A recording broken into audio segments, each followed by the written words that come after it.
Hey, what's going on, guys? It's me, Spaza17. Welcome to Hitcircle Podcast. Hope you guys are doing well. Very hot outside. My god, man. August doesn't change. Still have no driving license, but that's what you do. That's what you do, guys. Slowly but surely, we'll get there. Today, I'm very excited, you all, to introduce my guest, because he's, of course, an OSU top player. Also, partnered Twitch streamer, by the way, who has also dipped his toes in online content creation with these very interesting YouTube videos. He's known in the OSU community for being able to play basically everything the game has to offer, and I mean everything. The most stupid technical maps, even high-level speed, like there's everything, and his all-rounder skill set, actually, have allowed him to gain 30 tournament badges on his profile right now. I don't know if there's more coming up. Probably yes, and obviously way more tournament wins in general, I'm sure, but there's always been some discussion about this topic, but I think it's safe to say that right now, in 2020, he is the best tournament player in the game. And I'm talking, of course, about Bubbleman, everyone. You flatter me. Truly, I'm honored. I mean, dude, can you really... Like, dude, I can't say anything against that. Every single time you stream, man, it's always a W. I never saw you lose a tournament. God damn. Oh well, there's a few times. Recent memory. All right, how are you doing, man? How is the COVID stuff treating you over there in the UK? Well, I still don't have a driving license either. I was meant to be getting one this summer. Got my theory out of the way in the earliest parts of the year, and then COVID hit, and no driving license. Unfortunate. Yeah, now I'm trying to speedrun this thing, dude. Like, I started last month, and I'm supposed to get my theoretical thing out now, and then I do the driver's license, like actually driving, in like 1 month, hopefully, before university starts. That's the same for me, actually. I'm going to uni. I'm moving in a week. Ooh, nice. A week tomorrow. Yo, that's actually very exciting. Are you gonna be in a university apartment? No, I'm sharing an apartment with another OSU player, actually, called Helix. We're gonna be living together. Dude. He's on his 3rd year at uni. Dude, that's awesome. Also new Helix, by the way. So an apartment for 2 people? Yeah, me and him, man, chilling out. That's the best, dude. Like, I live with 5 people. That's you can tell how that's not a good thing. Yeah, I can imagine. Yeah, especially if you only have 1 bathroom, but I mean, what are you gonna do? Oh man. Yeah, that's the kind of university apartment you need to expect from Italy. So I'll avoid Italy for placement overseas then. Oh yeah, of course, dude. Like, I mean, obviously it depends, but if you're in a big city, like, I don't know, on the northern part of Italy, it may be slightly better, but I'm right in the center, so it's like, you know, not really the greatest, I suppose. Yeah, I can imagine. So basically, for those of you that don't know, listening to the podcast right now, this podcast is basically like mostly, obviously, as the title suggests, mostly OSU stuff. Then we're gonna talk about some more personal stuff, and I have an entire section where my subs have given me some very interesting questions. I mean, some of them were very stupid, like, you know, when are you gonna see X map? And I left those out. Thank you for that. I appreciate that a lot. Yes, of course. Or, you know, when are you gonna farm and stuff like that. Of course, that's not in there. And last but not least, I'm gonna take some questions from chat, of course. Now, granted, all of my notifications are muted at the moment, so if somebody decides to drop $1,000, as you do, unfortunately I'm not gonna hear it, but when the podcast is over, I'm gonna just thank you guys for all the subs and follows and whatnot. So with that being said, man, like in my intro, dude, I'm so excited to talk about a very, like, you know, with another great tournament player, because, you know, I've played my fair share of tournaments this year, not that many, at best, it's like 5 or 6, but the more I talk to tournament players, the more it seems like map pools are going in this direction where they're getting worse, if so to speak. Like, maybe some map pools are more focused on certain skill sets, and do you feel like that's the case? I have been noticing that too. It's not. I suppose some of them are focusing on different skill sets, but there's a lot of things you have to consider when you're making a map pool. Like, there's some maps that have consistent difficulty and some maps that have difficulty that builds up over the map as it progresses. And there are some maps that have difficulty spikes where there's one pattern in the middle of the map that completely is going to ruin a full combo if you get to it and get bad RNG. So there's a lot of those that are appearing. So do you think the best type of map for a tournament is like more consistency based rather than spiky? Always. Why is that? If you're playing a farm map, let's say, the map pool is 6.8 stars in difficulty for no mod 1 alert, and you're playing this map, it has one jump spike that has 6.8 star jumps, and everyone hits it, and then everyone just full combos the rest because it's boring and easy. The rest of the map's about 5 stars. I mean, what does that test? No mod 1 is always going to be a bit busted when it comes to star rating because it's mostly aim. So, it's not like star rating is an accurate way of gauging a difficulty. That's half the point of it being a higher star rating than the rest of the pool, is because it needs that little buff to aim to actually be a relatively consistent difficulty to the rest of the pool. Is it a problem just with no mod 1 though, or is that like in many map pools, even on other kinds of maps like the hard rocks and whatnot? It can be a problem in a lot of places because DT actually has, or I feel the DT pool in a lot of map pools is very slightly easier, but definitely noticeably easier than the rest of the map pool. You notice players getting higher scores on that than they would across the rest of the pool. Yeah, I've always wondered whether that's more of a meta thing because everyone plays DT these days, or if it's just really maps that aren't that mechanically hard or challenging. It's difficult to say because star rating gets buffed by speed as well as aim. So if you get a map that's 7.5 stars, a lot of that comes from the aim, but a lot of that comes from whatever speed is in there as well. So if it's say 260 BPM and there's a few bursts, a few longer bursts, that can boost it up a little bit and make it seem like it's not actually 7.5 stars. Then maybe, that honestly plays a role. That's true. Speaking of map pools, by the way, I talked with Idki about this, and I'm very curious to know what's your training regimen when it comes to map pools, because, obviously in OWC everyone tries their best, but it seems like each one has their different techniques to perform at their best. Training? Yes. People train map pools? According to some people say that. It's a legend, I know. Sometimes I do actually practice the map pool, which is rare, to be fair, but most of the time the map pools have maps in that I've played already. So I've already got a base understanding of the map, of the song, of whatever, and what rhythms, what aim patterns are coming up. So I don't tend to practice. I kind of just play on quote-unquote sight read while knowing the song, whatever. But if there is a map pool coming up that I've got I really, really want to practice and do well on, a lot of the time it makes me underperform. Ooh, that's very interesting. I don't know why. I need to figure that out, really. It's something I need to go away and sit on for a bit and see why that happens. But like the Konyo pool of semi-finals, I think it was, I sat on that, I practiced, I put like 5-6 plays into every map, which is a lot for a lot of people, but was kind of like my baseline practice, really.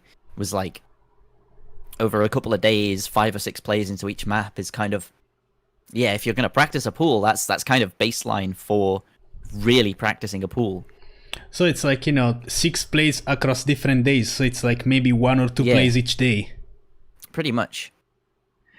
Dude, I didn't expect you, of all people, to be the one sight reading. I guess, after a certain point, you just expect the kind of map that you're gonna get out of a single song. Because, is it true that many map pools are very repetitive in terms of the song choices? They can be, yeah. You can see one map in the same level of the map pool over 3 or 4 tournaments across the same period. And there's so many like map sets of the same songs. It's like it's very hard to differentiate between them. It seems like you're always playing the same map pool. That's true, but the other thing about that is an interesting I suppose example I could say is Mirage Coordinator, the Mirage map.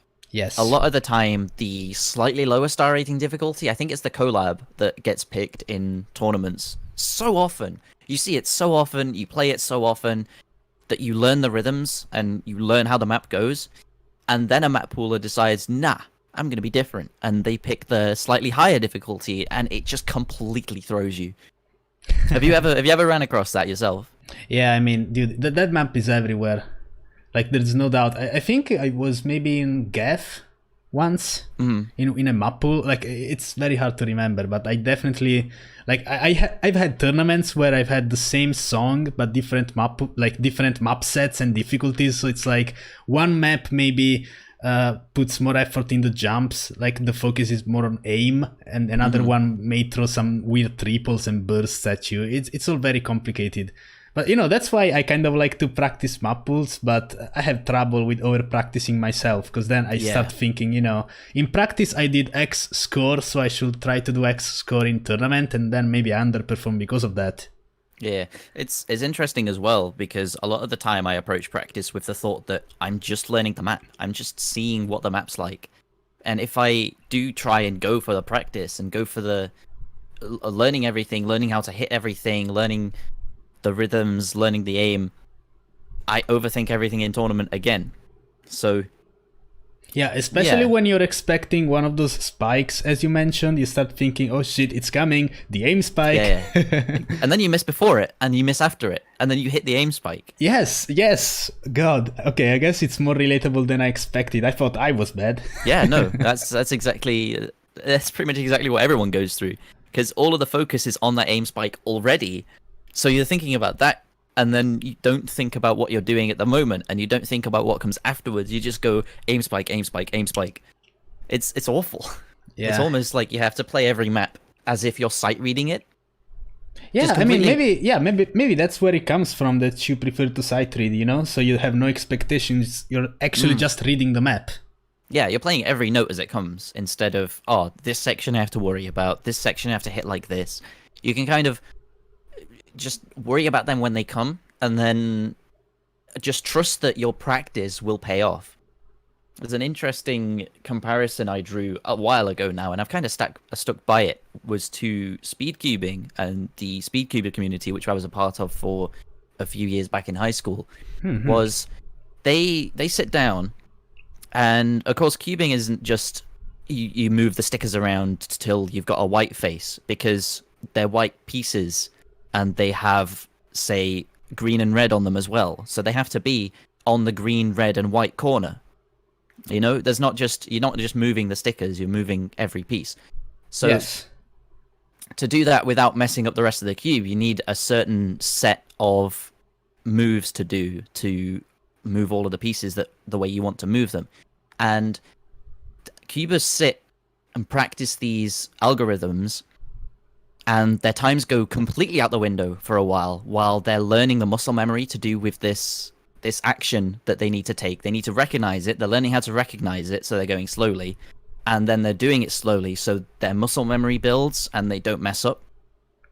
Which is essentially maybe what practice should incorporate, is going through maps, missing them, and just messing up, and then learning the muscle memory to hit it, and then completely blanking out when you get to, speed cubing example, when you get to the competitions, you just sit, you see it, and then you go blank, and you just play, or you just solve it, and then you slam it down, you finish, it's on the table, solve, and you go, oh, wow, that was quick. I just did that.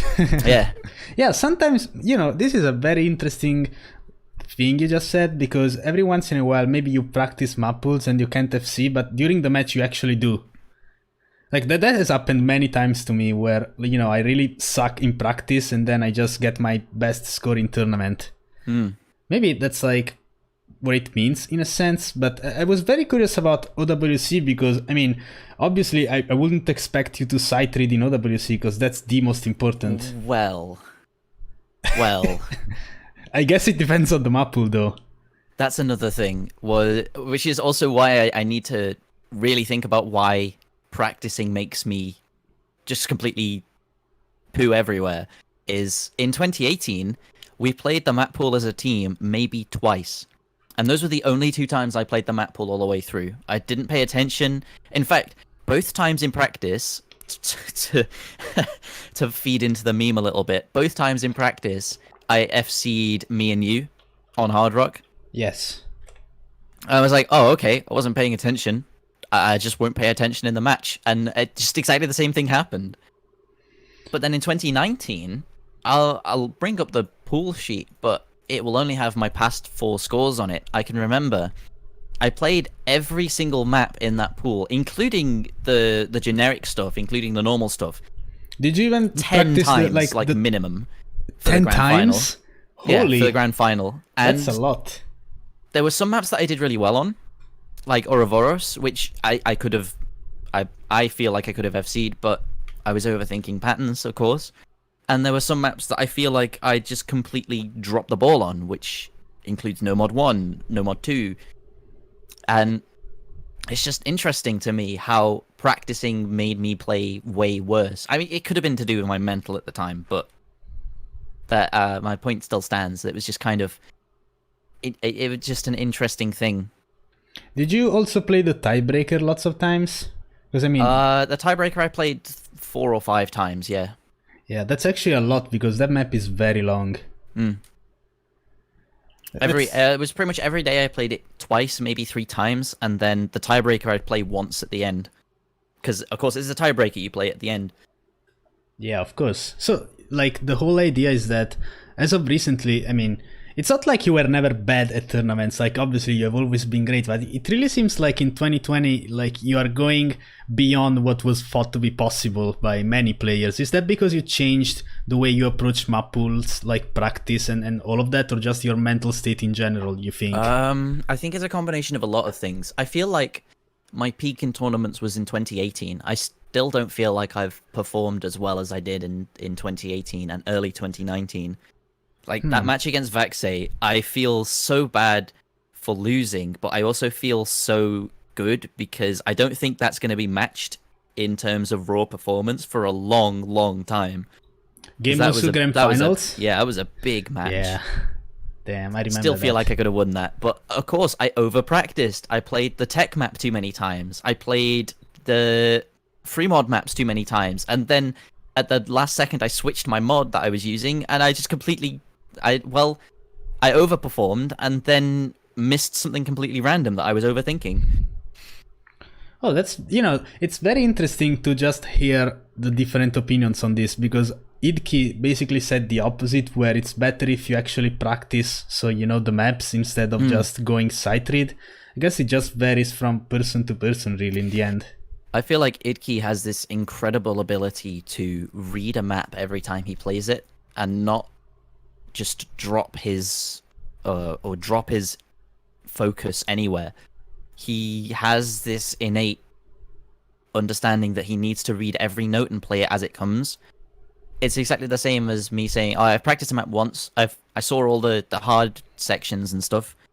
His ability to play it 5 times in a row, full combo it 5 times in a row and not lose focus a single time is incredible. And I really do wish I had that, because that's just... Do you think that's something you can practice? I would say so. I'd say you can practice focusing on something. Yeah, I mean, obviously you need to have a good base level of reading, but that's definitely not your problem. I mean, your reading is insane. And yeah, I'd say you could practice that. You just have to sort of switch your brain off from the hard sections and play it as it comes. Exactly the same as I would after playing it once. So I want to touch on something that's very new. Speaking of map pools and the tournament scene in general, there's this new thing which is basically Osu laser spotlights, where they give you a set of maps to play. And from what I understood, you get badges, but they are not like, they are momentary. What's your opinion on that whole idea? I really don't like it.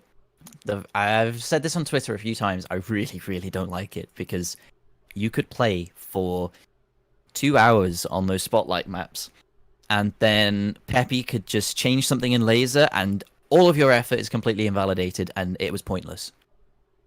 I think something similar happened with spinners in this time. Like It did. Spinner gave bonus score, and on week 3 they changed it so that spinners gave bonus score. So that means week 1 and 2, people getting 1,000,000 points or as many points as they could get on every map was completely pointless. Because week 4 would roll around, week 1 map pool would be played again, and everyone would outspin all of the 1,000,000 point scores. So wow, what's the point? I mean, I guess this time it was more of an experimental run, from what I understood. I don't even know if people who actually do all of that are gonna keep their badges or not. I'm assuming that's not gonna be the case. But maybe whenever laser is stable, this could be a thing. I don't know. Yeah, sure. I mean, I like the idea of it. I like the execution of it. I don't like the fact that it's executed on the quote-unquote test client that could be changed at any moment for virtually no reason with no warning. Yeah, I mean, obviously there's lots of controversial changes that have happened in Osu Laser, whether it's slider accuracy, which, by the way, I wanted to ask your opinion on, because you obviously probably play more Score V2 than Score V1 at this point. Slider accuracy is fine. That's a core game mechanic that should have been in the game regardless. It was just some form of, I don't know, whatever.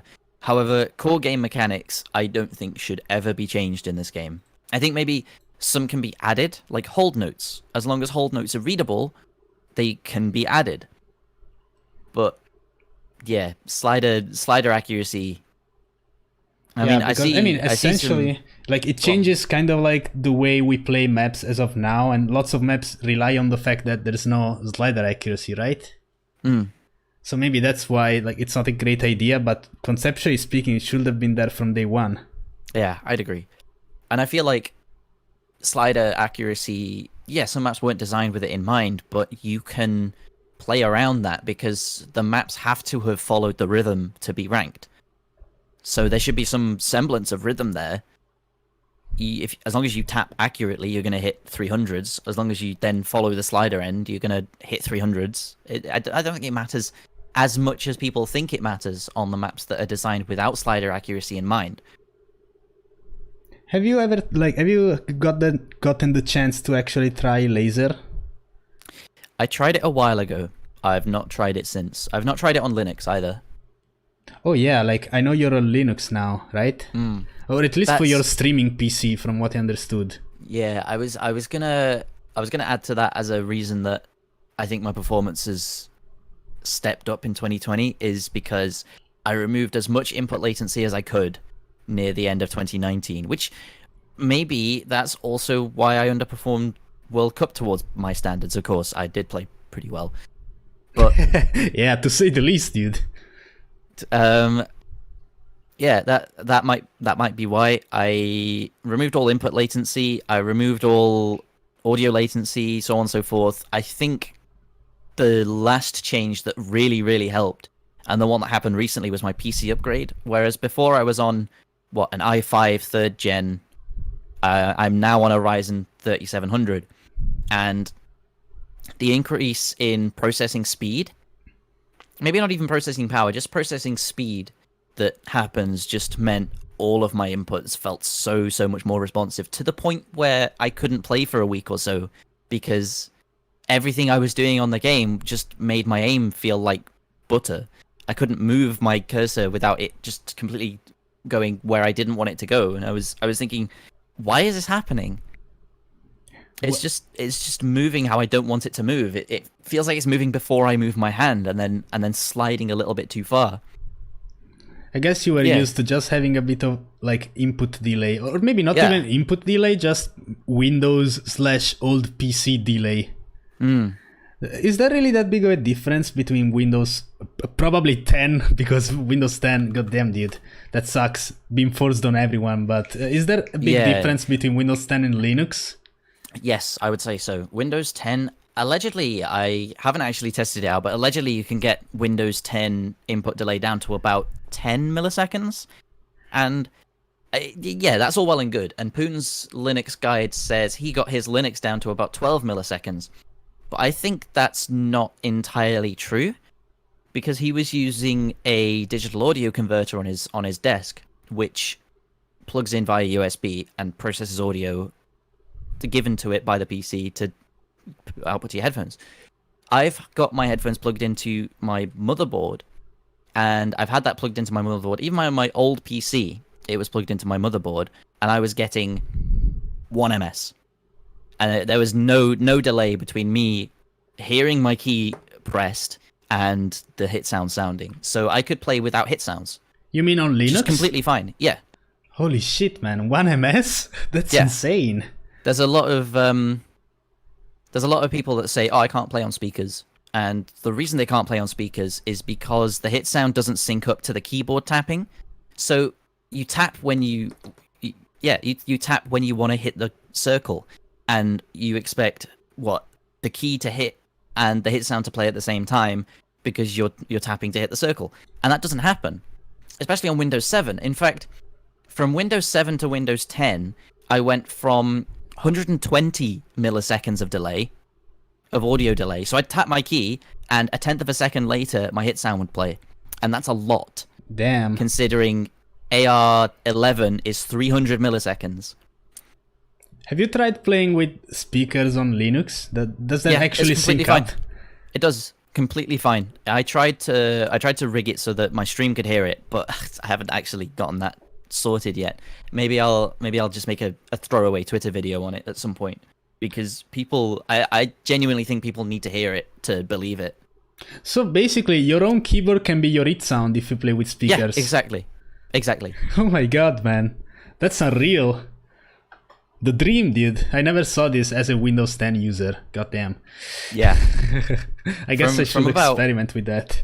There's a program called Reduce Audio Latency, which you can run in the background on Windows 7 or Windows 10, sorry, which reduces your audio buffer by 75%.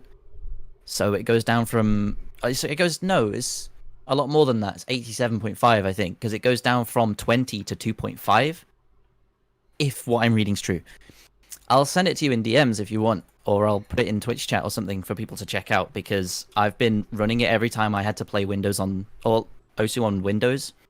It's helped a lot. There's still noticeable delay for me, but it might take it down, it might make it easier, it might make it harder, of course, if you're used to the delay.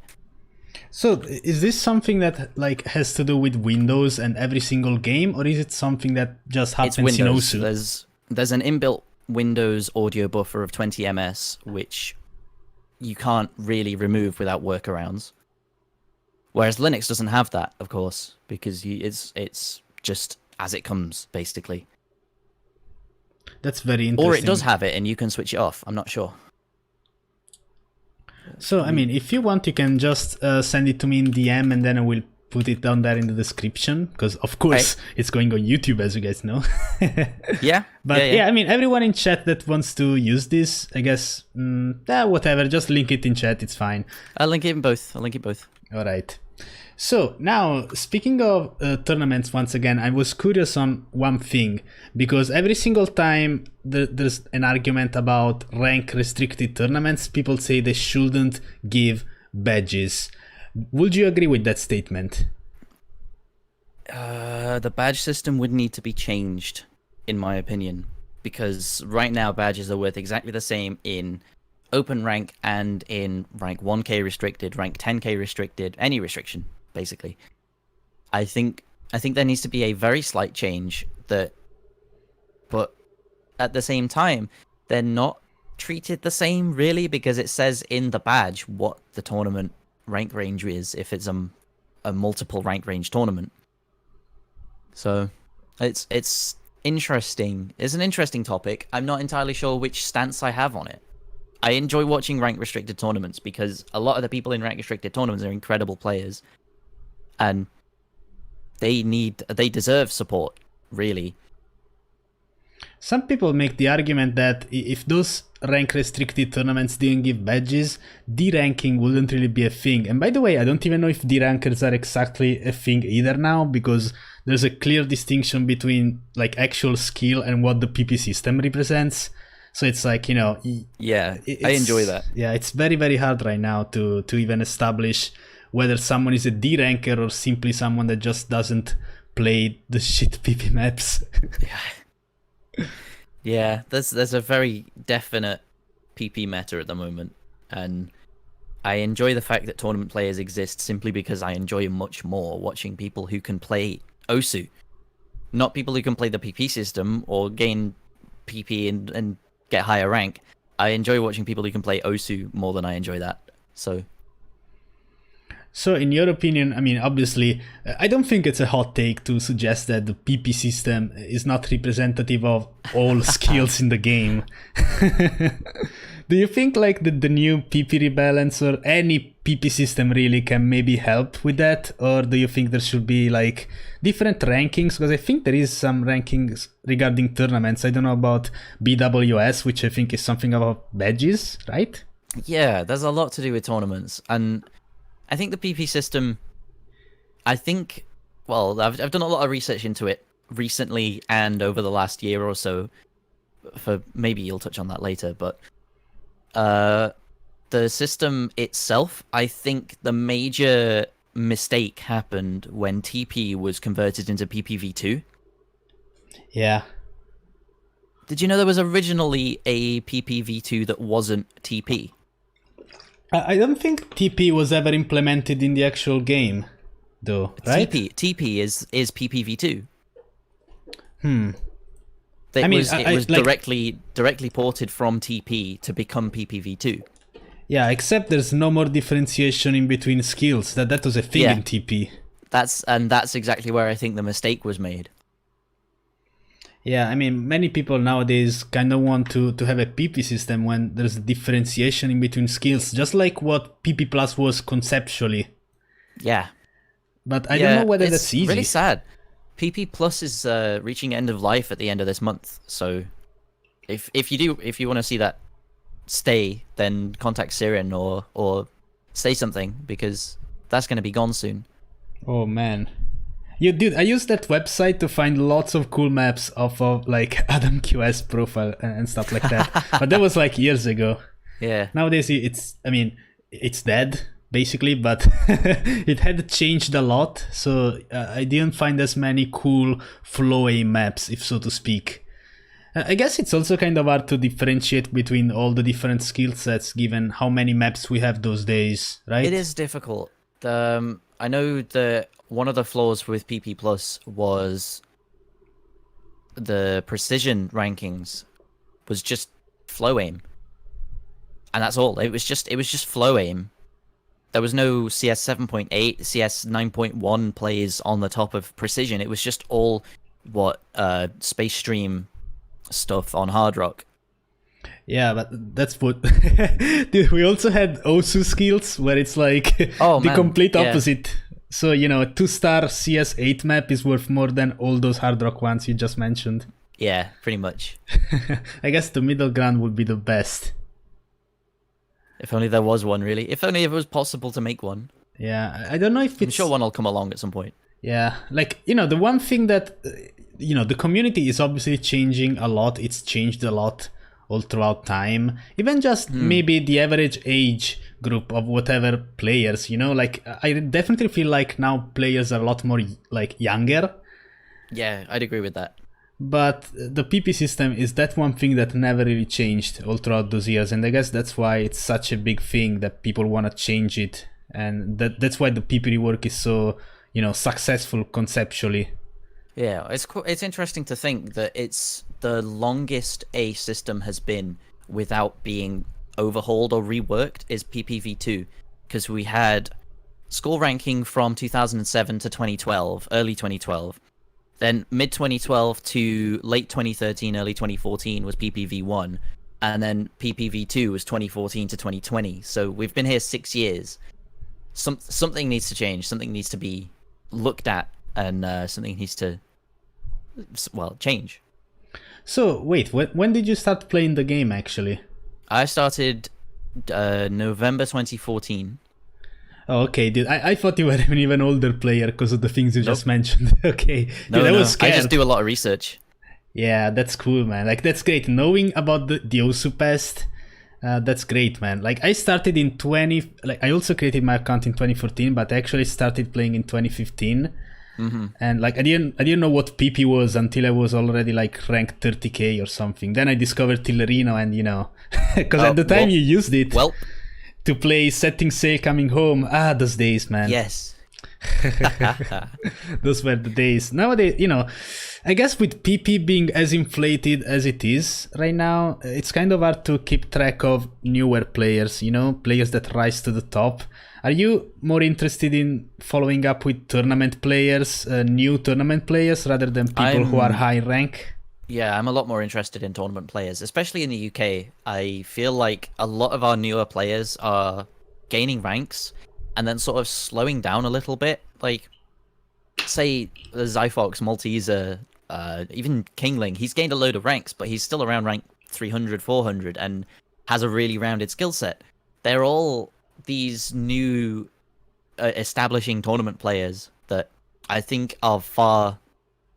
more... I don't want to sound disrespectful to the people who go for rank here, but I think they're far more valuable because they have much wider view on the game than just someone who focuses on Sotark's maps, for instance. Yeah, I mean, maybe... As a very rough example. Yeah, I guess it's more like that they're simply more interesting because like the meta is so stale by now. It's like, you don't even get excited when you see a very high PP jump score, but maybe even a slightly less stream score, or not necessarily streams, because then you get the whole flow aim farm discussion. But even something, for example, such as your Speed of Link FC, like that's way more interesting than any of the maybe more recent 800 jump PP scores, at least according to most of the community anyway. Yeah. I'm much more appreciative of interesting scores than I am of PP scores. I mean, to talk about tournament players, Rinu in the UK has just entered Dio Cup, and he's performing a lot better than I expected him to, so I'm following him a lot more. And beforehand, all I saw him as really was just he was gaining ranks, he was playing farm maps. So I think players have a lot of depth to them, and there's a lot that you can look at past their rank. But I mean, the be-all end-all is you're represented by your rank and what you choose to put forward into the community. Yeah, that's a bit of a shame, but obviously I don't expect everyone to do the research on every single player, because I mean, if you look at somebody like, for example, Badeu, like his profile, his top plays are all aim. Like, you may think he's a farmer, but obviously, I mean, anyone who is in the tournament community knows that that's not the case, Or for that matter, even old maps community, like, all of this stuff is capable of FCing, Yeah. I mean, we went and did draft for Old Map Fantasy last week. It was actually last week today, we did that, and there were so many players that were picked first round that in a normal tournament you would just completely gloss over because their ranks are low. They're not established high mechanics players. But then you put them in an old map setting and everyone knows them for old maps. Everyone knows their ability to play awkward stuff. Yeah, it's all very interesting how there are all of these sub communities in the main OSU community. Like old map players, technical players, hidden players, hidden in terms of reading and whatnot on tech maps, like this kind of stuff. It's not as broad as it used to be, where top players were people who were capable of playing everything, like back in 2015, for example. Yeah, that's true. It's to go back to that, the merging of the skills thing, I think that was a mistake as well, because you've seen it sort of trickle out of relevance that you have to be rounded to get a high rank, because in Tom points you had to have good stats in all three, because it wasn't that they would be added up separately. They all had to be merged with their same values. It wasn't weighted in any way. So say you had 1,000 PP in aim but 400 in speed and accuracy, you would have 1,800. Whereas if you had 700 in everything, if you weren't as good as aim as that other guy, you would have 2,100 TP. So being rounded really paid off back then. And I think as the players sort of faded from relevance and the new age, the new generation came about, all of the AIM players rose to the top and kind of whitewashed the game a little. Yeah, nowadays it's very hard to even distinguish top players from one another. I mean, not that it's, obviously it's all insane players who have insane aim. Oh yeah, but it's like, don't get me wrong, their aim is incredible, and I don't think a lot of people can match what they do in the same way that a lot of people can't match the things that speed players do or the things that X or Y players do. I find it really incredible, some of the plays that players outside of the top 50 set, and I think I couldn't do that. That's not something I could achieve. Yes. But at the same vein, it's almost overpopulated. Supply and demand. There's so many AIM players that it's sort of getting a little bit boring to look at them. Yeah, dude, I remember there was a phase when there wasn't, AIM wasn't as popular anymore, and people were focusing more on, honesty, sidetrack day. Yeah. And when Azerite FC Monochrome Butterfly, that was like, oh man, so refreshing. But now, if anyone FCs that, it's like, I see. I mean, just another FC on Monochrome Butterfly, Yeah. It's almost as if what the community deems as impressive changes based on the meta and what people play more in the game, I guess. Yeah, I'd say that. I'd agree with that. And there's something that's always been very intriguing about your playstyle. And I mean, not only you full alternate, which is rare these days because most people just have an hybrid tapping style, you also play with your ring and index finger. And I was wondering if that's something you just started doing from the get-go because it was more natural, or if you switched from index middle to that. It was just completely for comfort. That's the only reason I played in that style. Is I sat down at my keyboard and started playing the game, and then went, this isn't comfortable. I don't like playing like this. So I messed about with some settings. I figured out you could rebind the keys, and just decided that ring finger was more comfortable than middle, and that then alternating was more comfortable than single tapping, and that just kind of stuck. That's it. A few months later, I discovered Doomsday played with ring and index, and I went, yo, so this playstyle actually works. And then a couple of months after that, I found Azer played pretty much full alternate, and I went, yo, this playstyle actually works. So this can work, everyone. It gave me that confidence to stick with it and not change back to what anyone else would expect of a player at that time. That's very weird because, I guess for most people it's natural to just go index and middle. Like every single time I think of ring and index, it's like maybe there is some other experience with, I don't know, FPS games where you mostly use those two fingers instead. Did you have anything like that, or did you just basically say, whatever, dude, I don't feel comfortable with my middle finger? The first thing that comes to mind is playing Team Fortress 2, basically. Yes! For air strafing and rocket jumping and stuff. But I love that game. Yeah, I'm so sad that they completely destroyed the Valve servers for it, and you can't just join a game and play with your friends, join the opposite team to them and kill them and be like, ha, I joined your game. Yeah, that's true, but now we have Team Fortress 2 Classic, actually quite enjoyable. It's like, a different kind of... Yeah, there's this whole thing which is basically like a tier 2 client that's without hats, without any of the shit that makes it slow. It's almost like Linux for OSU, but basically... Yeah, dude, I played that. It's so incredibly fun, and you can actually join servers, play with friends. I played against Nalian. Dude, that was fucking great, man. Like, you need to get that. It's also like 2 gigabytes or something, because there's no useless junk. Well, give me 5 minutes. Can we take a small break? A small 2-hour break, maybe? Yeah. Hell yeah, dope. Yeah, dude, we need to check that out. Maybe we can also play every once in a while, I'm totally down. That's really fun, dude. So, wait, you are a soldier main? Yeah, I had 400 hours on soldier. I had 30 on medic, which was my second class. Ooh, dude. That's it. That's the big brain classes, dude. That was sniper and spy as every edgy kid, Yeah. Oh, man. What, you were one of the 5 in the server on each? Dude, look, I just looked a lot of stabby videos and you get inspired, Oh, man. stabby. Yeah. Old names, See, man, old names. I watched Germa. I still watch Germa. Germa's incredible. Such an incredible content producer on Twitch. And Yeah, dude. I watched Star as well.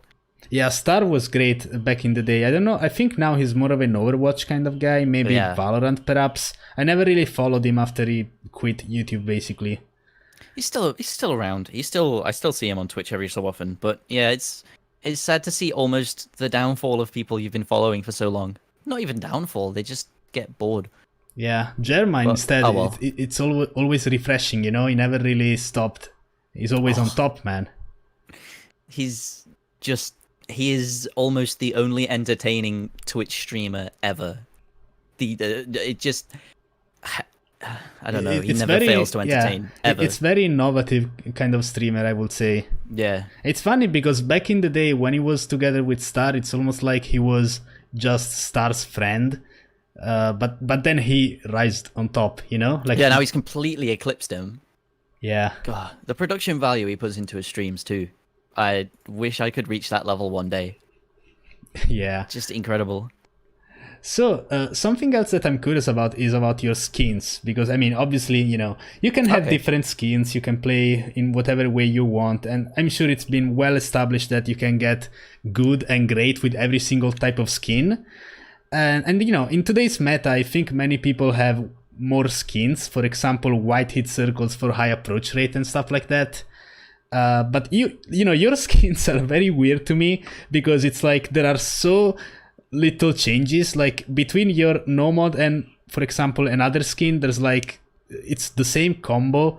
You know, combo colors and whatever. It's just a tiny small difference in maybe the hit circle or something. So I was wondering, you know, how did you reach this conclusion that, you know, with this kind of hit circle I can play, for example, Hidden better or DT better?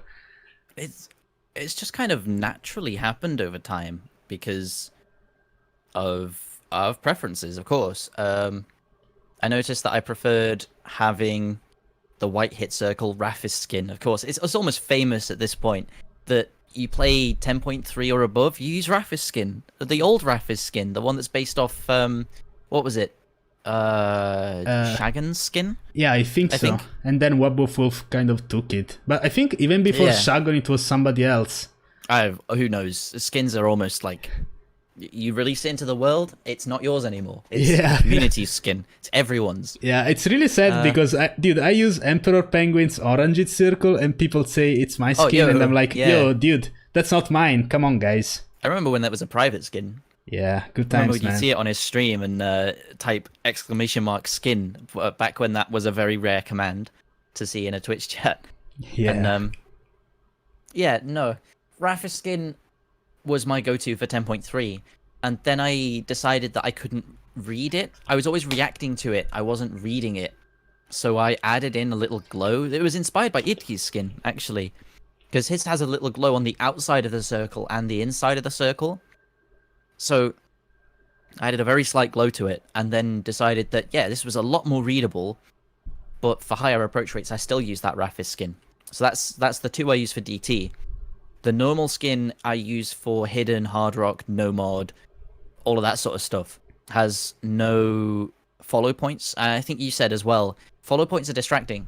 I kind of look at the follow points and imagine where the circle is, and the circle's not where I think it is most of the time. It's just in that general direction, but it's not exactly where I put my cursor. So removing those follow points makes me look at the circle, put my cursor on the circle, because I know where the circle is.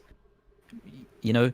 Yeah, I guess having no follow points also makes you rely less on your just peripheral vision and just makes you focus on the circles a bit better. That's at least been the experience with me. Even with hidden, you just have to look at the circle. You have to know where it is. Otherwise, you're looking in that vague direction, and you're like, well, it could be at this angle, it could be at that angle, that distance, this distance. Where is it? Yeah, I also like follow points on hidden are the worst for me because it's just like another thing cluttering your screen. It's all very strange to me. I mean, I guess for AR11 it makes sense, but for everything else, it's I don't know. The DT skins I use actually do have follow points, and they appear and disappear really quick, but they appear before the circle appears. So I get a very general idea of where the circle is going to be and at what angle, and then I can look in that general direction, see the circle, and then click on it. It's about as simple as that. Try not to use the follow points as much as possible for where I'm aiming. The one that does have follow points is the one I have for approach rate 8 and below, or the odd maps on Hidden, or odd maps in general, which is one that I styled after Rust Bell back in 2017, I think I made it, and then revamped it a little later on. And that's the one with the flash up 300s, which is which kind of helps me discern where I am in the pattern that I'm playing, because you read ahead, you read the circles ahead, and as you're playing it, you're playing the circles, and it's nice to see where your cursor is in relation to where you are in the pattern, or where you think you are in the pattern. And they just disappear after 8 frames, I think I have it for. So it doesn't stay and remain and clog your vision or anything. Yeah, it's not there even as a guide. Yeah, it's not as distracting. Like, I think that's what follow points are supposed to be. Even like, just a way to guide you. So it's like the middle, like the thing that's in the middle between no follow points and follow points is basically animated follow points that you can decide when they disappear. Basically. Speaking of which, I was actually wondering, what's the importance of combo colors in your opinion? Because I mean, I've been playing without them, but now that I've been experimenting with my skin a bit, I've noticed that it's almost like it's easier to differentiate when a pattern starts and the other one ends with combo colors, because you get the idea more or less, especially with consecutive squares. Do you think that's the case? Yeah, I think it's exactly that. I think the end of the pattern and the start of the next pattern is really important. Sorry. The start of streams is important. So you can, any changes in streams are important because they're things you almost need to focus on. The curves you can almost rely on peripheral vision on, but you have to pay a little attention to. But the changes you have to be really on point with, and be at the corner of the stream or be where the stream speeds up again. So it's almost a prompt to tell you, hey, something's changing. Because every combo is kind of consistent. You go from 1 to 8 in a stream, it's all the same spacing, it's all kind of the same curve usually. And then the next one, it's like, oh, something might change here. Whether it's the same, whether it's different, you kind of get this prompt to go, okay, step back, what's different? Is everything the same? Is everything different? I think that's why they're important. I guess combo colors have kind of gone out of style in newer players because of the whole rise of the Raffi skin, or even just the White Cat one. I think that's only one color too. I'm not sure why. Maybe it's because people are more focused on this kind of jumpy, very speedy maps. I don't know whether there's great change in spacing that can be, put in, above by the combo colors. Basically, it's like almost the same pattern every single time. It's all very strange to explain, but I saw that many older players just have combo colors, but that might just be because they always played the game like this, basically. The first few skins I used didn't actually have combo colors. I joined the game around the time when everyone was ditching the combo colors in favor of block white transparent circles. Interesting to see how skins have evolved over the years, actually. I think I did a video on that, but yeah, the block white combo colors were just natural. They looked right. They looked like they weren't clogging anything up. You could see through them. You could see underneath them. And then I sort of decided that they weren't for me, in the sense that I made a skin with a blue combo color and just a single blue combo color. And then went, well, I'd prefer if this changed. I'd actually like the differences because it just keeps you on your toes a little bit. It keeps you focusing. Yeah, that's very, very interesting. Like the way skins evolved as time went by. It's like before it was just circles that are basically full inside, as opposed to having a hole in the middle. Yeah. I think you are a hole player, right? it changes. It actually changes for me because sometimes I play with my skin and then go, I can't read this. This is awful. I'm not actually looking at the circles. I'm just going, well, I know what it looks like. I don't need to look at it. So that's most of the motivation to change my skin, which is why it goes from block to ring to hole to lining to glow to block again. It just completely changes how I read the notes, and I have to actually focus on them to know where they are. And do you ever find yourself practicing with other players' skins to see, whether that makes a difference for you? Like, let's download the White Cat skin. Yeah, every so often. There's a few that I enjoy playing with from time to time just to have some fun. Like, of course, Kamui, some of the more infamous skins of the last few years.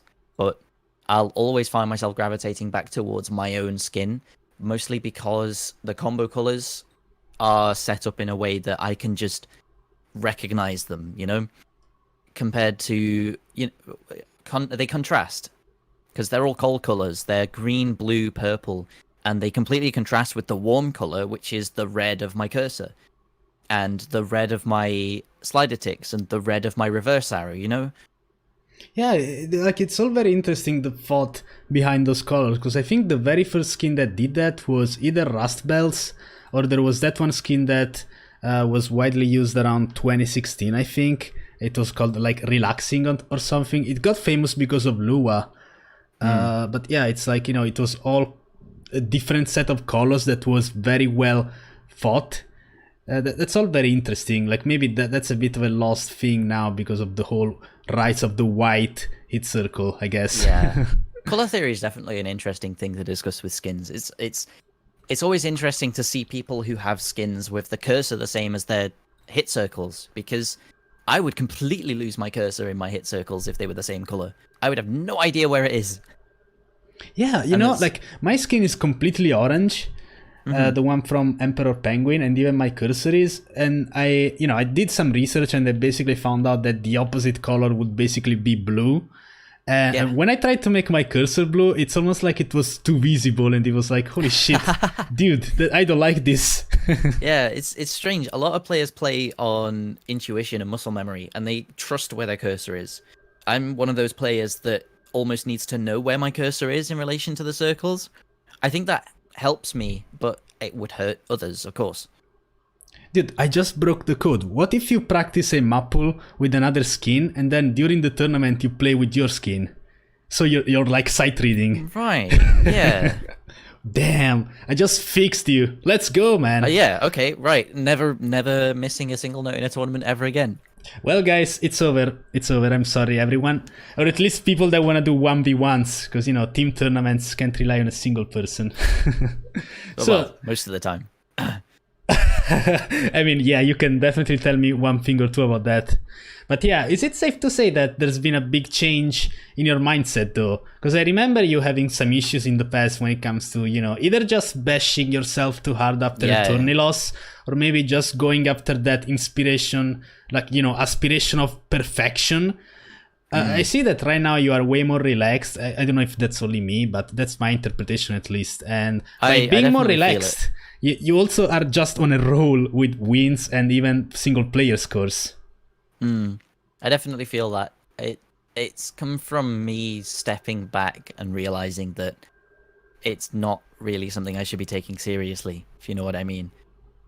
I'd like to spin this tale of self-discovery and all this, that, and the other, but over New Year's I met someone and we're together now.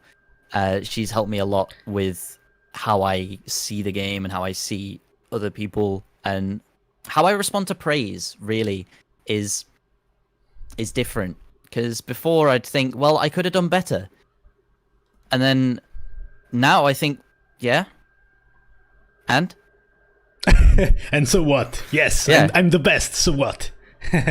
No, that's great, man. That's very nice, dude. I didn't know that. Congrats, man. That's the best, dude. Thank you. Dude, isn't it the best to be with someone and, lay all of your insecurities on this other person? Like, that's great, man. I mean, well, Part of being human. being with someone that makes you better is an incredible experience, really. Yeah. That's great, man. That very wholesome moment, epic big chungus. But yeah, regardless of that, I guess you have another mentality when it comes to just seeing Osu as more of a game, even though you obviously take it seriously. What are your thoughts on, after this very great story, what are your thoughts on tournament cheaters, though, now that we talk about it? Because it's a very hot, spicy topic at the moment, especially today. Damn. Disgusting. Never let them anywhere near me. No, I hate them. I really don't like people who cheat in tournaments. Just what's the point? What's the point? I'm glad that anti-cheat is becoming a thing, pretty much. But no, there's been a few times where tournaments have been ruined by cheaters. And yet, sometimes you get these incredible stories of these teams beating the cheater teams just because, the cheater's been performing incredibly well, and then the other team has gone, right, okay, we win anyway. Has there been any cases when, like, grand finals or any matches have been replayed because of that? Or not to my knowledge. Do you think that's right? Because it's kind of weird. I don't think grand finals would be replayed because of a cheater. Simply because to get to grand finals, they would have had to beat other teams. And if this cheater was the main driving force in beating these other teams, then the whole tournament would have to have been replayed. And that's it. The best scenario, really, is if the team that doesn't have the cheater just destroys the team with the cheater, and then they win the badge. They win. They would have won against any other team really anyway because they beat the teams they cheated against. So do you think that, for example, in a team situation, let's say there's a team of 4 people, right? And maybe because I think this is an actual, I don't know if this is true, but I just know that in one team the main 2 carries were actually cheaters, right? And they won a badge. So in that case, should the entire team lose their badge, or should just the entire tournament just lose the badge in general? And it's like, whatever, dude. I guess we'll do this again later. It's tough to call because in the current setting, you can't really trust anyone who's new to the scene, which is a crying shame because there's a lot of players that haven't played a tournament before, entering a tournament for the first time and doing really well. And people just look at them with suspicion and say, "Yeah, but are they cheating? Are they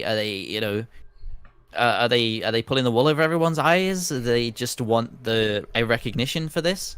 It's really upsetting, but at the same time, it almost has to happen. Asking questions isn't a bad thing, but accusing people kind of is without a base of having, relative proof.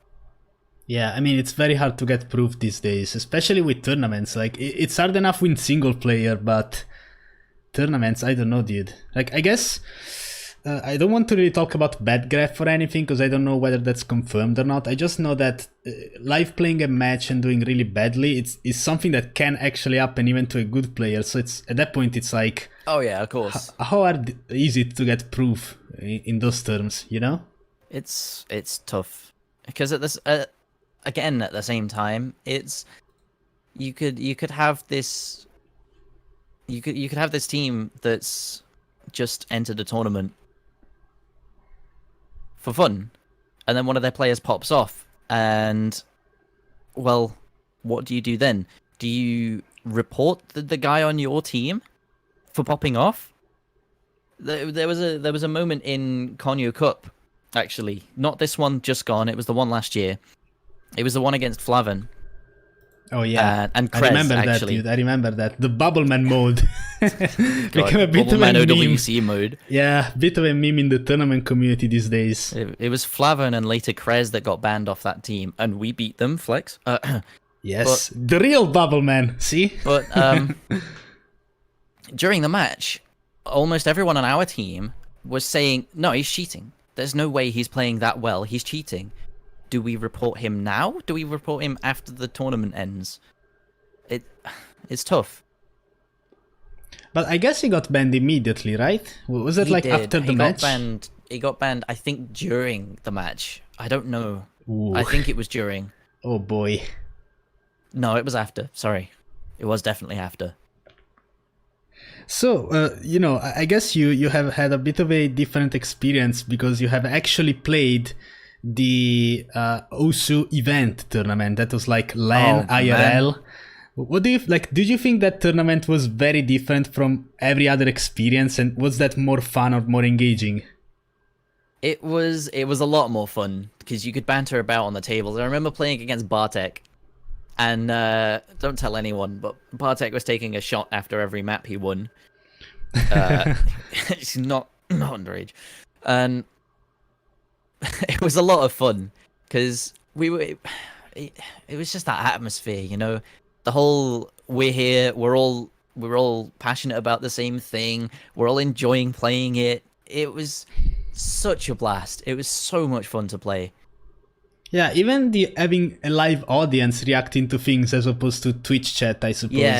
Yeah, as well. It was almost a little distracting, but at the same time, it hyped you up. It made you want to do better, and I think a lot of people played better as a result. Yeah, like I remember the tiebreaker, you versus Idki on Uta. Oh, don't remind me. Dude, that was incredible, man. That was incredible. I guess you really, what I've learned from this podcast is you still think about your losses, though. Yeah, I do. I suppose the three that I think about a lot, and the two that I regret definitely losing was World Cup 2018 and Osu event. Game Osu, I'm fine with losing, but I still wish I won. But the World Cup 2018 and Osu event losses actually really hurt quite a lot. I felt like I could have won those matches quite easily on another day. Mm-hmm. Yeah, I mean, I guess with OWC, it's more about having, the whole team behind you. But with the Osu event, I can definitely see, because that's a 1v1. Like, that's one thing, though. Like, 1v1s are so tough on you because it's like, I can't blame anyone but myself, I guess. The tiebreaker was Uta. Come on, I'm against Idki, and the tiebreaker's Uta. What? Who does that? Who made this pool? Come on, Cowboy. That pool? God damn, dude. Awful. Disgusting. Yeah, that's the only reason, guys. That's the only reason. I demand a rematch. Let it be known, okay? Yeah. COE 2021. Dude, I remember in COE 2018, I tried to give you my pen, but I had so much tape on it, it was just thick. Like, do you remember that? Yeah, I remember that, actually. That was very funny to me. But yeah, so now that, I guess you still think about your losses every once in a while, because I mean, who doesn't? But what would you say is the best thing about you as a player, and what's the worst thing about it that you think really held you back, or maybe still holds you back to this day? It's always my mental, as in, that will never go away. It will always be my mentality holding me back. I think the best thing is I know my limits, and like, if I know I can be better than I am, then I will practice to be better than I am. But a lot of the time, that practice takes a lot longer than it should do, simply because I am holding myself back mentally.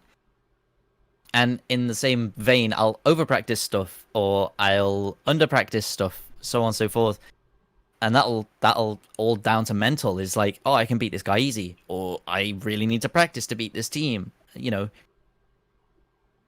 And I need to find that middle ground. Yeah, and so I guess that's your worst quality as a player, but what about your best? Yeah, I think that I know my limits is when people say, "Whoa, are you really trying this?" I go, "Yeah. It's possible. Why wouldn't I be?" People go, "Whoa, really?" Yeah. Yeah, dude, like, it's so sad when people, like, it's not like it wasn't a good score or anything, but it's like people hyped your Yomi Yori FC a lot. It's like they said, oh, I didn't know Bubbleman could do this, even though you actually have, like, one of the best all-rounder skill sets. So it's like, quite confusing to me. There's another thing adding to my mental, which I managed to almost throw away. It's still there. It's still in the background. It'll never go away completely. It's a part of me. But the feeling of being almost underappreciated for the things that I can do is Yeah. I know how good I am. And I can objectively say that I am very good, But a lot of the times people look at me and they see me frustrated at myself for being a little worse than I know I could be and that I'm working towards. And I'm frustrated that it's taking a while and I'm missing and stuff. And they see that and they go, "Oh, yeah, that's what he must be." And then I come out of left field and set something and they go, "What? You could do that?" Yeah. I mean, do you think, I guess every single tournament players know you're a beast, but I guess the general community cares more about PP and that kind of ranking, so maybe that's why, maybe? They Well, don't yeah. really recognize skills. Even someone like Bartek, for example, who has set insane single player scores, is also insane in tournaments. People don't really know much about him, Yeah. so he's still kind of underrated despite all of his scores, you know? He's always been a beast at tournaments as well. It was only, this past year after the World Cup that it was the year. It's been a while, Christ. But point still stands. He farmed after 2018, I think it was, and completely blew everyone out of the water in terms of rank gain and stuff. Nobody expected it from him. Everyone knew him as a tournament player, and then he just shows everyone up. It was great to see. I loved it. I loved watching him gain rank. Yeah, and it's not really about ranks, even just his scores on older maps and those unique DTFCs. Yeah. Very great. Very crazy, man. So, now I have some interesting questions. I feel, we talk about so many things. It's almost as if you kind of responded to most of the stuff my subs asked you. But Yeah. I'm very curious always- about this one thing, though. Okay. Do you credit anything outside of Osu for building your mentality within the game? For example, being in the dojo? That's an interesting question, because there's a really, really big disconnect between how I approach doing karate and how I approach playing Osu, which I think has become less of a disconnect now simply because of my mentality changing. But in the dojo, it's just there, you're there to train, be yourself, work on yourself. Nobody's opinion matters, nobody's view matters. You're just doing what you do. Whereas for me in Osu in the past, I would always go, well, people don't look at what I do, I have to do more. People don't appreciate me, I have to do more to be appreciated. I need this validation, I need this outside appreciation. It's tough. It confused me for a long time because of the massive disconnect between the two. I was always wondering, how can I apply that mindset to this? And it was a fundamental thing. Rather than just me applying a different mindset to something, it was a fundamental view of myself that had to change, really. Do you think as time goes by, you are actually managing to do that? Yeah, I would say so. Slowly, but it's happening. Oh, that's great, man. So I'm looking forward to more insane scores then. Hell yeah. I won't stop with that. They'll happen when they happen. Right.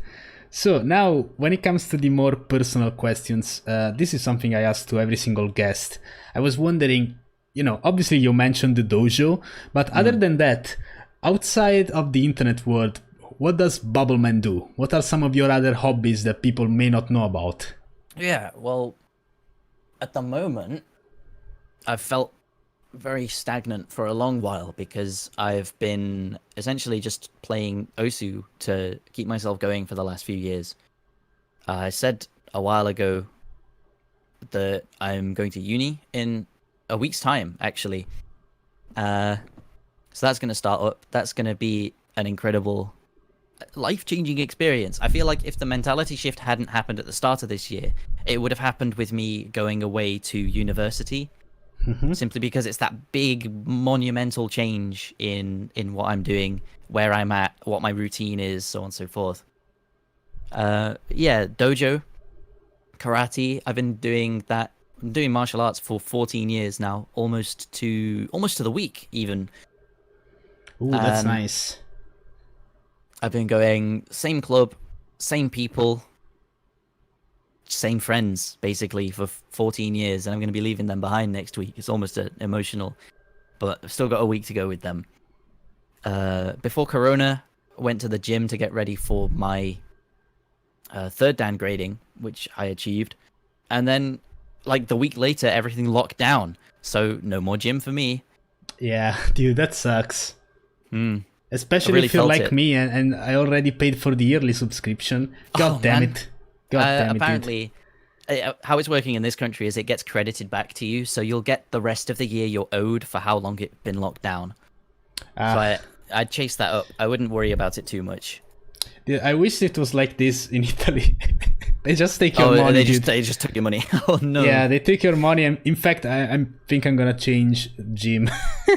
Yeah, I would. Fuck that, dude. That's awful. Like, I know you also dabbled in video editing. It's a bit sad because, as I said in my tier list video, by the way, I put you in one of the grades when it comes to OSU content, just simply because of the OSU gameplay series, the 7 episodes you made on your channel. But I'm guessing, you know, content creation is fun, but maybe it's not something you want to really put that much time into because of tournaments and whatever. Yeah. It was a decision to stop doing that I made because all of the work I was doing was being left to the end of the fortnight of the schedule that I had made for myself.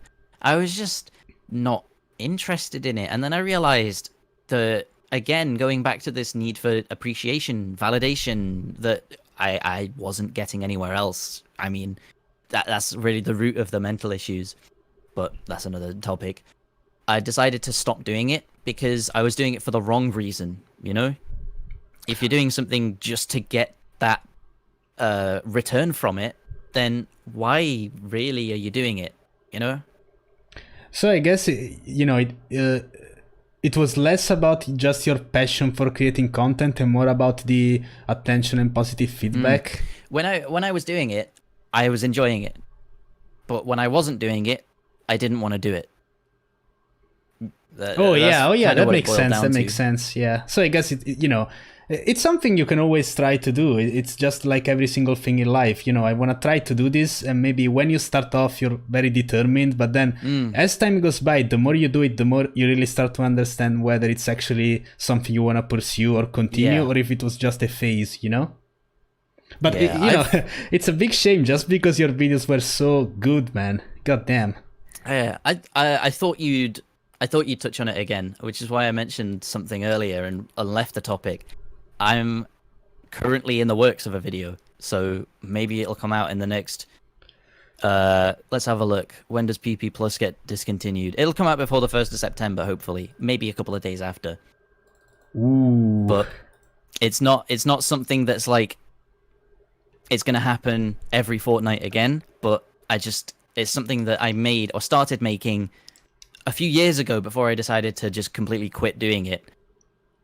So I just wanted to finish it. That's quite intriguing. Can't wait, man. Can't wait. Hopefully I will have a driving license by then. No, just kidding. Or at least, the theoretical exam, that's probably going to be done for the 1st of September, hopefully. Good luck, man. Good luck. Thanks, dude. So, something else that I ask to every single guest. By the way, I was curious, when you move in to your university apartment with another OSU player, which, by the way, that's awesome, man. I'm so hyped. Yeah, dude. Are you gonna be able to still stream and still like have a decent internet connection to be able to do everything? We made sure of that, definitely. Yeah, because, dude, the one thing I really enjoy about streaming, especially from my university apartment, is just the kind of independence you have with your whole time. Like, I can stream at this time if I want to. I don't have to really rely on, parents and stuff like that, It's great to have that kind of independence when you move in with someone, even more so if it's a friend you share interests with. So, yeah, dude, I'm very happy for you, dude. I'm really... saying it now feels a little bit disingenuous because I haven't been excited up until about this point. But every time it gets mentioned now, I feel this little bubble in the bottom of my stomach that goes, "Hey, you're gonna be moving out soon. Hey, you're gonna be living alone, doing your own thing soon." And that's why they call him Bubbleman. Womp, womp, womp. Oh, Jesus Very Christ. good. No, I've never really had a schedule for my stream because I've always done it when I wanted to do it, essentially, and that's kind of the best thing that works for me. I've also never had a schedule for it because I've never had a schedule. Simply, I had a little trouble with my mother about 2 years ago. Moved out from there in a very rushed way and haven't spoken to her since. So all of the stuff I left behind, all of the everything has just gone. I cannot access that stuff anymore because we have no contact. I've been living with my father for the last 2.5 years, and he has been simply the most supportive person, parent, friend I could ever ask for, honestly. That's great, man. There's not been a single time. He tells the story to family members quite often of the first time he came into the Insomnia LAN hall with me, carrying some stuff to put on the table, and then going to the 24/7 bar and sitting and chilling out. But he walked in with me, he put my stuff on the table, and he tells the story like he saw me shaking someone's hand, hugging someone, massive smile on my face, and he just sort of thought, this is fine. This is fine. This is good. And he's just been nothing but pleasant. Nothing but the best ever since. Oh, I attribute a lot of it to him. Like, it's great that you just told me this because, usually what I ask to my guests is what the parents think about what we do online. Because, I mean, at least in Italy, we're very behind in terms of technological knowledge. Yeah. We are one of those countries where it's full of old people. So it's like, if I say YouTube or streaming, they're just like, what? And that's definitely the case with my parents. So do they have, I mean, I guess at this point it's more like a question about your father then. Does he have a grasp on the way the game works, tournaments, like the whole concept of streaming and just creating content online? Yeah, we're quite we're quite open about it. I tell him a lot. He supports me quite a lot. He another story, after the 2018 OWC defeat, I closed Discord, closed my PC. I sat there for a few minutes and let it all process. And then I hear a knock at my door. And of course, I don't know what it is. I say, come in. Compose myself first. Just make sure everything's okay. Make sure I can be presentable. And he walks in with 2 beers, one in each hand. Tears running down his face saying, "You were so close." Dude. And we sat there and cried for a few minutes. Oh, that's awesome, man. I mean, not really the fact that you cried or anything, but man, like that's such a great crying's thing, awesome. Dude. Excuse me? Crying's awesome. Showing emotion's awesome. Yeah, dude, we are men. We don't cry, we game, right? No, just kidding, man. That's awesome, man. That's fucking great, dude. Like, just the fact that he was watching your match, that already will be awesome for me. Like, the fact that you have such a supporting parent, that's something that, not many people have. I don't think so. At least in the gaming community as a whole, it's always something that's been looked down upon. But maybe I'm only saying that because, that's the case in my country. Maybe it's different in the UK. I don't know. Yeah. Well, it's just different between families, isn't it? Because a lot of people have these parents that are like, get off the Xbox. You should be doing your homework and stuff. And a lot of parents just go, yeah, do what you want. But if you miss your homework, then you miss your homework. It's you that has to deal with the consequences. There's different styles of parenting. Yeah, but I guess, like the point was more that it's more also a cultural thing, depending on the country you're in. Because I'm pretty sure, at least in the US, there's more of an awareness of things like streaming with so many people doing it there and being successful. But, in other smaller countries, it's like, people don't really know about it. So it's like, what are you doing? What is this? How are you earning money off of playing? What the fuck? I mean, the same could be said in the past for stuff like, well, let's say football. When football sort of first came about, maybe people were saying, "Why are you outside kicking that about? Why are you doing this? You should be inside doing your revision, doing your studying, so on and so forth." And there will always be this sort of culture shock of something new. There's something new that people are doing, that people are being successful at, earning money from. Well, no, I don't understand it. I don't want to know about it because I don't understand it.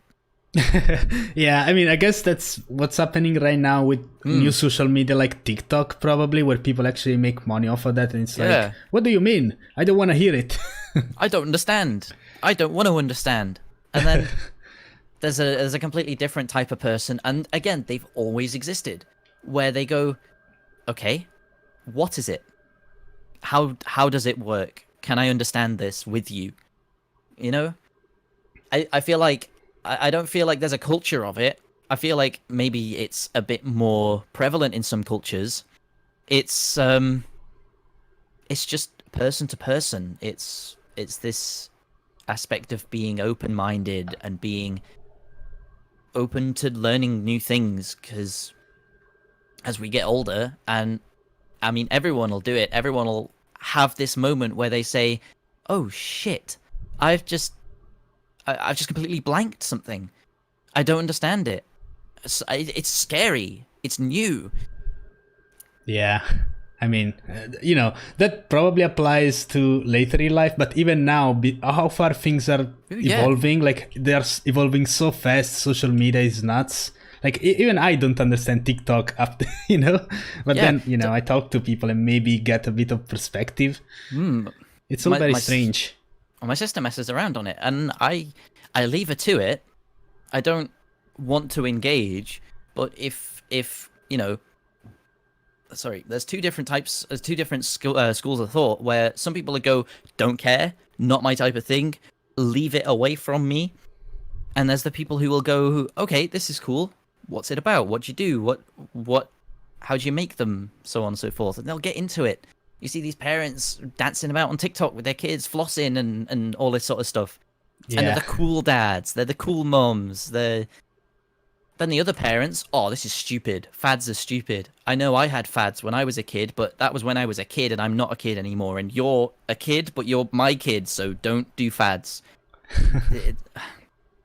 Very family-oriented thing. I guess people act as if in the past that wasn't the case, but this is just a cycle that repeats itself throughout history. There's not been a single time in history where if you don't like something, you're just like, well, not for me. Like, people always rally against things they don't like. And maybe even today with, like, Twitter is one of those websites that's really focused on canceling people for, maybe it's a bit more focused now because you get to see it live, but it always really existed, to be honest. I mean, I don't even know if it's things they don't like. I think it's just things they don't understand. It's very easy to dislike something you don't understand. Like, say, I hate to use myself as an example, but if someone's bashing on themselves and other people are like, well, but you're really good. Why are you doing that? I don't like you doing that. It's just easy to think, well, I don't understand why you're doing it. I just don't like it. Why are you doing it? Don't do it. Stupid. Yeah, dude, it's easy. Just don't be mad. Just don't do it. Just don't be mad. Oh, it's easy to complete this game level. Just don't mess up, Yeah, why did you miss there on that map? Come on, man. Very, very easy to dislike something you don't understand. Yeah. So wait, now I have a couple of questions from my subs before we let the chat ask their own big brain questions, as you expect from Twitch chat. So wait, let me go, dude. What's your opinion on the current PP system? Well, I mean, I guess you already responded to that, and also the rework actually. So I can give some direct answers because I mean, easier to go looking for this sort of thing.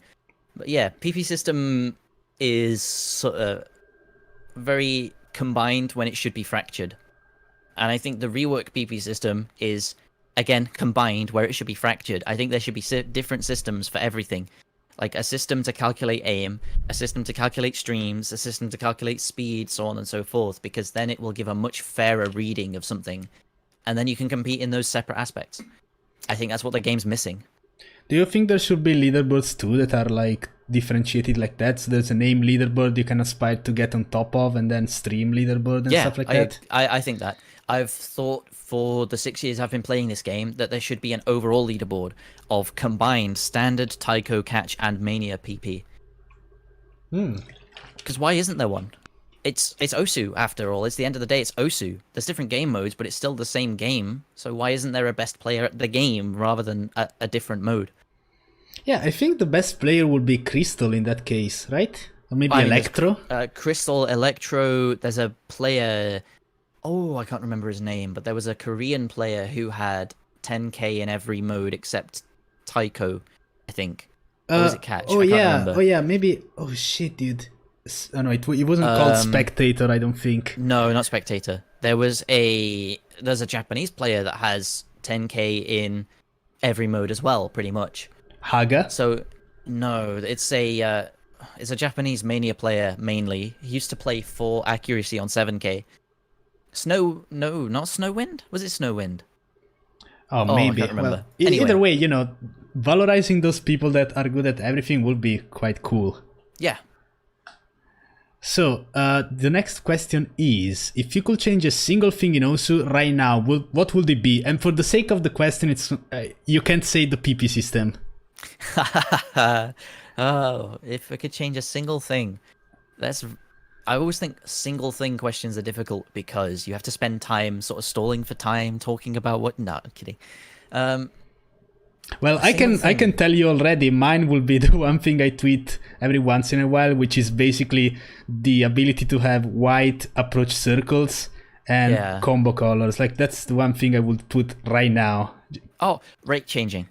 I would add rate changing to the game because as far as I'm aware, how double time and half time work at the moment is it just changes the base clock of the game. So you could very, very easily add in rate changing by changing the rate the base clock changes by. I think that's up in the laser though, hasn't it? Yeah, I'm pretty sure it has. I'm pretty sure that's already a thing.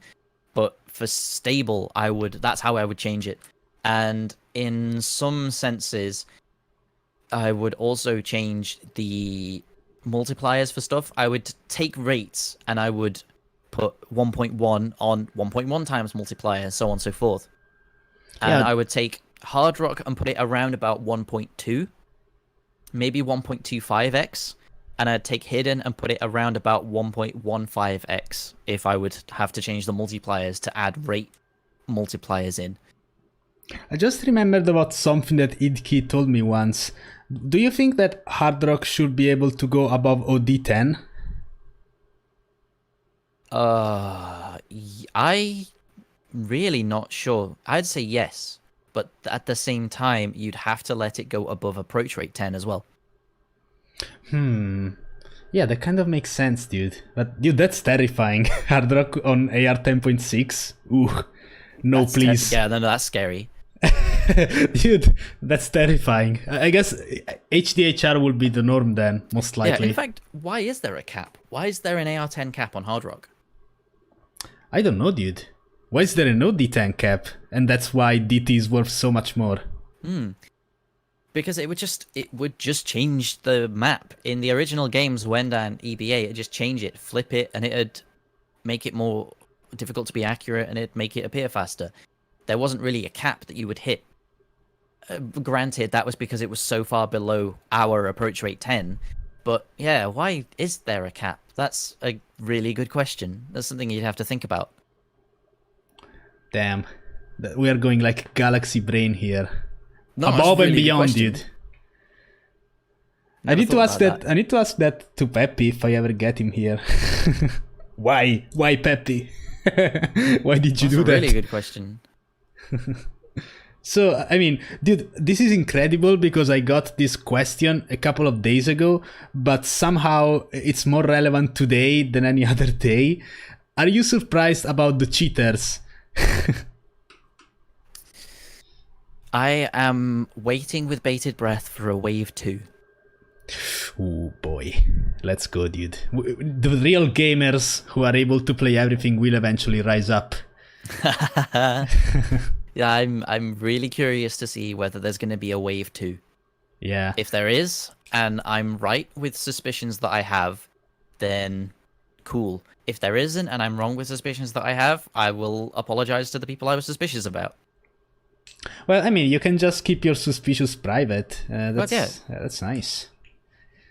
It's always good to ask questions. I think I said this earlier. It's just not good to throw out baseless accusations, but questions are what keeps the world ticking. Yeah, of course, dude. Like, even if you want to keep the integrity of this game, you need to ask some, uncomfortable questions, I guess, especially regarding certain players. But yeah.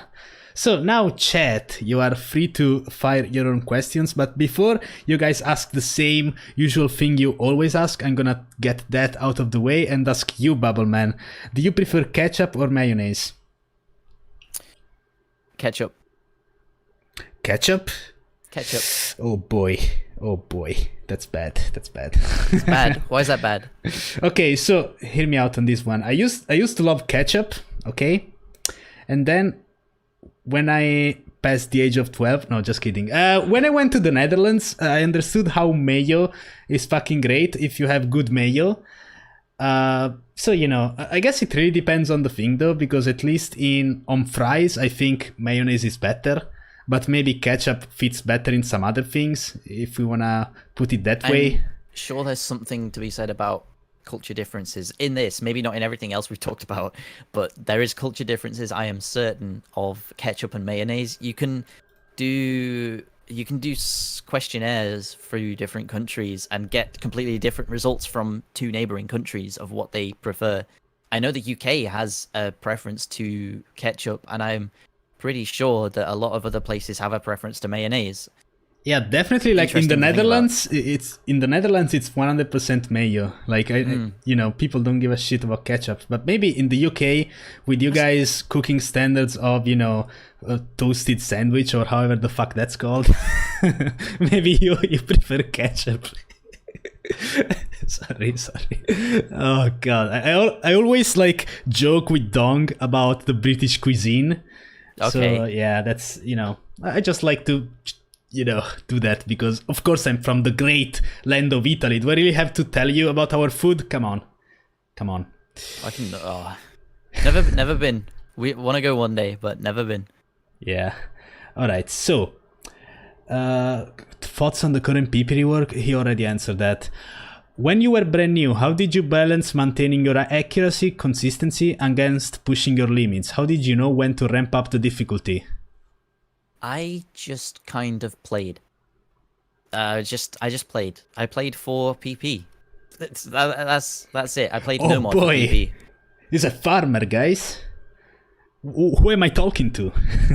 I know, right?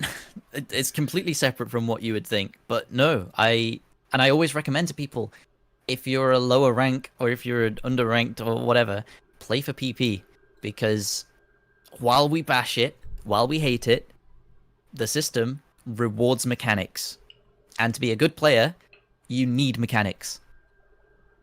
You can build reading later, like what Happy Stick did. He got top 10, top 5 or whatever it was, just based on his mechanics. And every so often the topic comes up in my chat and I put him on the same level of Cookie Z. Honestly, for his mechanics, because he was up there. He was so far up there. He just didn't have the ability to read anything. And when he gained that ability, he was just completely shitting out scores on anything left, right, and center. That baseline of mechanics carried over so incredibly well to playing tech and playing reading, playing hidden, playing everything. I mean, he got an FC on... What is it? The Kirby Mix Personia's, map? Personia's... Open Your Mind? Yeah, I think that, yeah. Or Sakura Kagetsu? Yeah, 3 mod. That's it. Yeah, Sakura Kagetsu. I mean, that's the type of score you would expect from Wabofulf. Yeah. And he just did Happy that. Stick. He did a 7.8 hard rock way back when. He did so much. Yeah, I think it was the first FC on Aurora 2, or maybe Slybrook, I don't know, but still, that was insane. Yeah, after he learned to read. He had those mechanics stored, saved, ready to use whenever he needed them, and then he learned to read and learned the control to play pretty much anything. All right. So yeah. So, what's the best thing you have learned through playing OSU/tournaments? I guess OSU is a bit of a big question. I guess I'll just put it as the best thing you've learned to playing tournaments.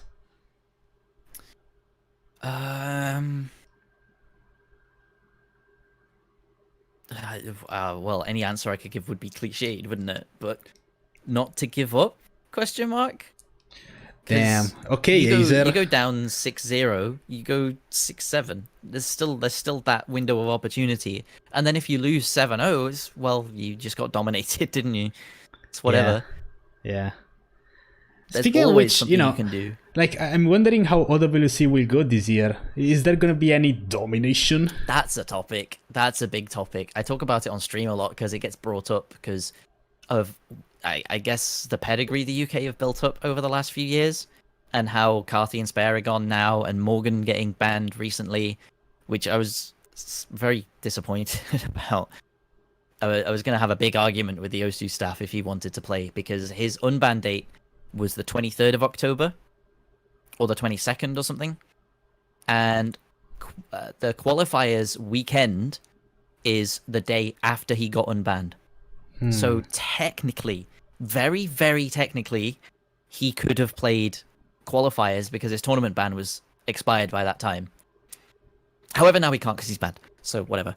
Yeah. So I guess that's also why you're looking at new upcoming tournament players from the UK specifically, to kind of figure out how to create another OWC team without those two.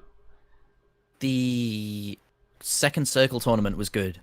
I'm sad we didn't get to play against you guys in losers finals, by the way. That was really upsetting. I was looking forward to that match. Oh yeah, yeah. I mean, things happen, dude. Yeah.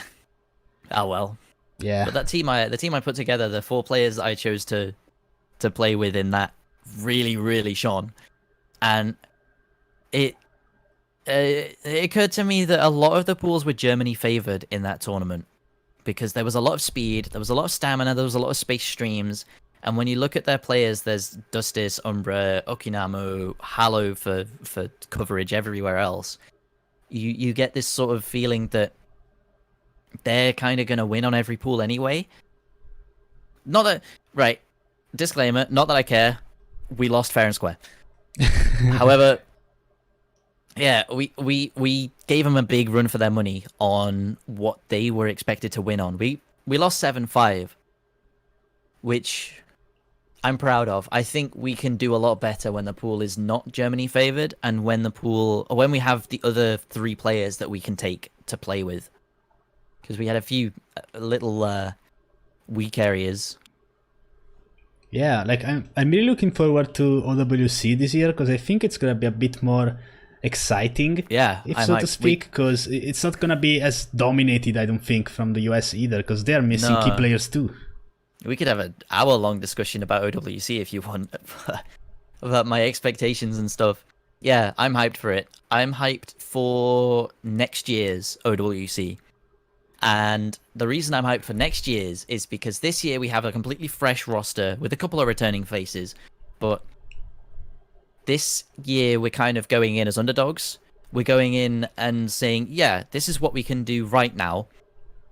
But none of our players are going to leave. We're all going to be still here, granted, as long as I'm still here. And next year, we're going to be this roster that has this experience of playing in the World Cup. We have another year of tournament experience, and we have another year of playing mechanics stuff, of aim stuff, stamina, streams, tech, reading, so on and so forth. And we're together as a team, and we're this unit. And I cannot wait to play as this team unit instead of being this OWC team that's been drafted together from a list of candidates. UK 2021, everyone. I hope so. I can't wait. I'm so excited for that. I mean, I'm obviously this year though. Yeah, I mean, obviously, even this year obviously, if you're a team like the UK who has such a great history in OWC, you're still obviously gonna do your best to try and win. But who do you think, outside of the UK, because obviously you're gonna be biased, who do you think has the best shot this year in the OWC? No, I think it was yesterday or the day before, but the 3 or 4 teams that I gave as the top 4 this year, on paper, were Germany, of course, South Korea, of course, USA, of course, and Australia. I think are the top 4 on paper. Not the UK. That's interesting. No, not the UK. And not Italy. Come on. Yeah, no, not Italy, not Romania, not France, not any of the teams you would expect. Yeah, Australia really seem to be this team that is completely slept on by a lot of people, and maybe they're the new Russia. Oh yeah, also Brazil, by the way. I'm Brazil, yeah. Yeah, I'm really looking not forward Brazil, to not Russia, not Taiwan. Yeah, I definitely think Australia are top 4 in terms of raw potential. Damn. Okay, I guess time will tell whether that's a good prediction, but I'm gonna trust you as a tournament man to know your stuff. Like, I definitely know about Australia, because I mean, I'm we share a couple of servers with them, we talk to them, but it's more like that we basically saw that progression where basically Australia, a few years ago, it was like Italy, where at best they would pass group stages, but the more time passed, the more they really just practiced a lot.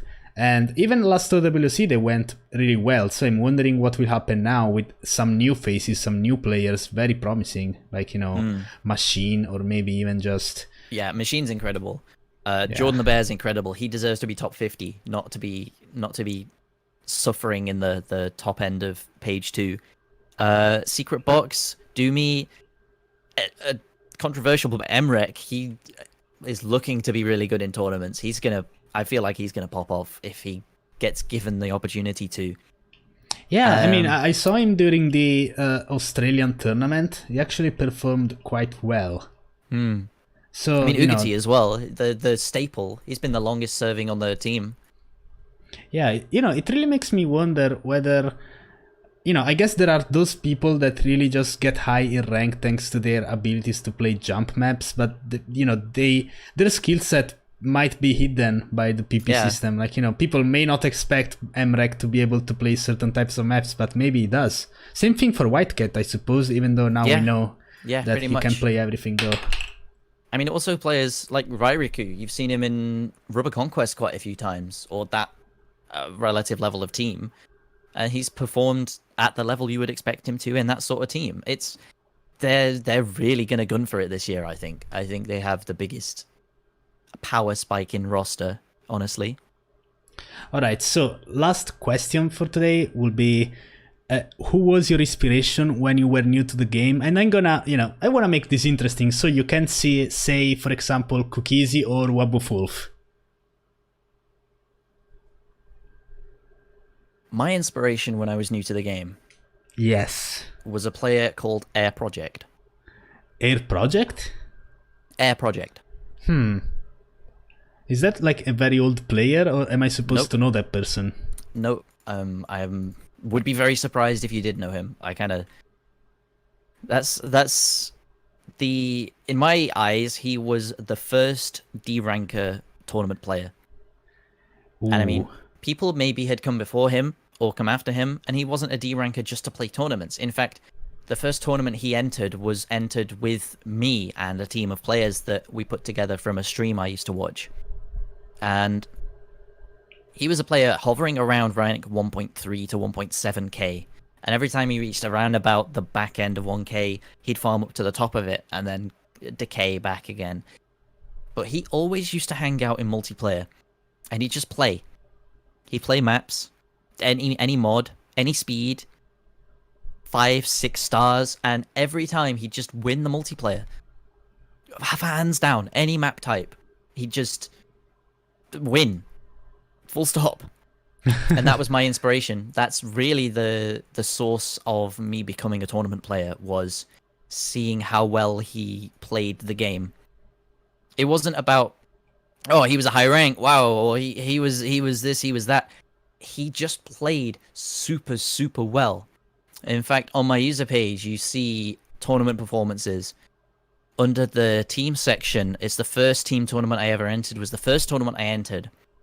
And we came second, almost completely out the back, off the back of Air Project, just full comboing everything he played.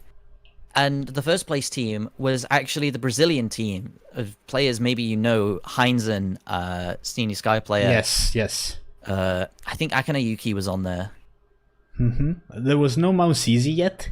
No, but it was a Brazilian 1K team, and they just played incredibly well. And Air Project was beating all of them.